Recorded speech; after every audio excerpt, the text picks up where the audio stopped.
A year ago, I took a class that was the psychology of death and dying.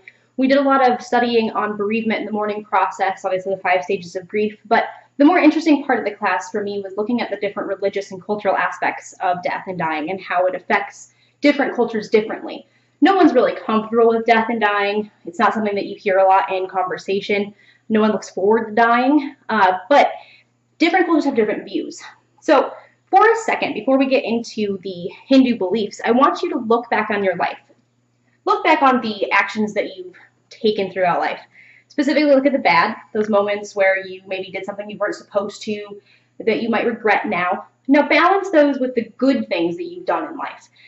You know, get the angel and devil, one on each shoulder. We all have those moments where we make decisions that can affect us long term.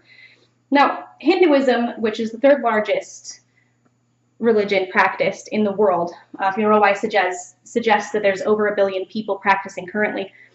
They believe that your karma, which is the good and bad that you put out, dictates what happens to you in your afterlife.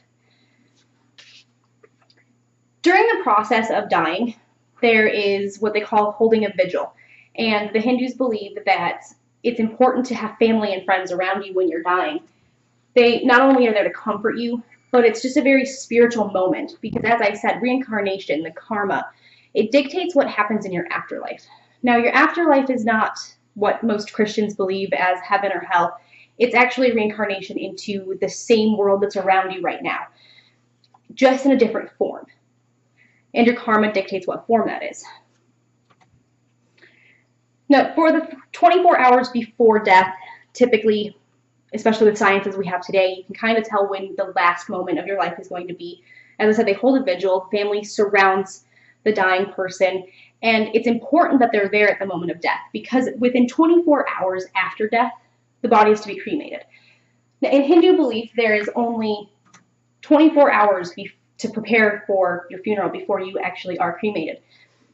During that time, the family does not eat. They're in mourning and they don't cook or prepare any food in the house or the area that you have died. They sit with the body. Now, in America, that's a little bit different than in Asian countries or India and other places due to different laws, but they still follow the body wherever they can and stick with it as much as possible. Now, after the 24-hour period, the body is cremated. And again, with laws, there's different ways that cremation can happen. Some are at funeral homes, others are outside, which is what is preferable. Now, during the funeral, it's customary to go through a wake. So it's expected that you view the body of the deceased, but not touch it. I know in some cultures it's acceptable to go up and give a kiss or to lightly touch the hand.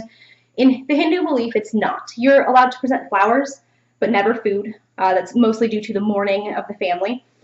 But as you can see here, there's a deceased male laying there dressed in white, which I will touch on a bit in a second, and there's different people offering him flowers. And that's more for the people who have lost than it is for the body that's laying there, because the soul inside doesn't need that to move on. It's just the cremation process that releases the soul and allows for the reincarnation to happen. Now, with different wars, different instances that happen, sometimes the body is not available to recover. In those instances, instead of using the body as is seen here, you would use an effigy. So they would create a life-size example of you, and that would be what they burn. During the funeral, it's common to wear casual white clothing. They don't expect you to get dressed up. It's about mourning. It's about rebirth. So the combination, they don't expect, suit and tie by any means. It's a very informal process. It's very spiritual but informal. Only men, sometimes a priest, will give the actual eulogy and to kind of proceed through the funeral. It's very uncommon for women to do so. Usually it is a senior member of the family, a father, son, sometimes grandfather, or, as I said, a male priest. While everybody is sad when someone dies, this is a rebirth. Typically, the mourners will chant to Vishnu, which is one of many of their gods. And Vishnu has 1,000 faces, so it's kind of an all-encompassing god for them, and goddess, both male and female embodiments. So they'll do a lot of mantras, which are, again, just chants, religious chants that they feel that helps them give peace to themselves and to the other mourners. It is, again, not about the deceased. The deceased is going through a rebirth. So the mourning is solely about personal loss, which is common among most religions. After the funeral, which is after the cremation, the family gathers the ashes. They can spread them in different places. Some are spiritual places, others are just places of import to the deceased. Again, with the different laws, there are differences in where you can and can't do that.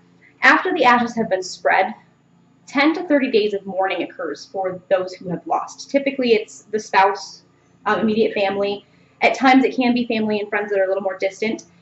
Depending, again, on where you come from, where you live, the 10 to 30 days is up to the family or the mourners themselves. Some people can't take 30 days off work. Some people feel that they need the 30 days to fully process the grief and the loss that they've just experienced. And I keep mentioning loss and grief, but in all reality, this is a rebirth.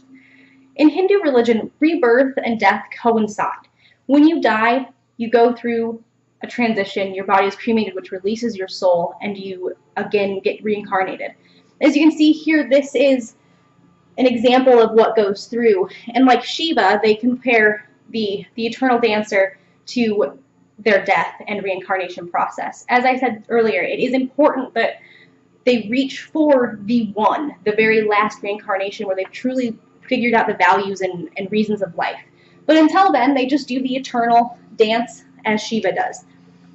Now I want you to look back, as I said, on the different goods and bads that you've done. For me, it makes a big difference to understand that some religions believe strongly enough that the actions that they put out are what dictate where they go. While I hope none of us are dying anytime soon, it is really important to consider what happens after we die. Where do we go? What do we do? And regardless if you believe in the reincarnation or if you just believe in the heaven and hell or you don't believe in anything, it can be very helpful to kind of look at these different views and not only understand them culturally for the benefit of your community, but also for the benefit of yourself.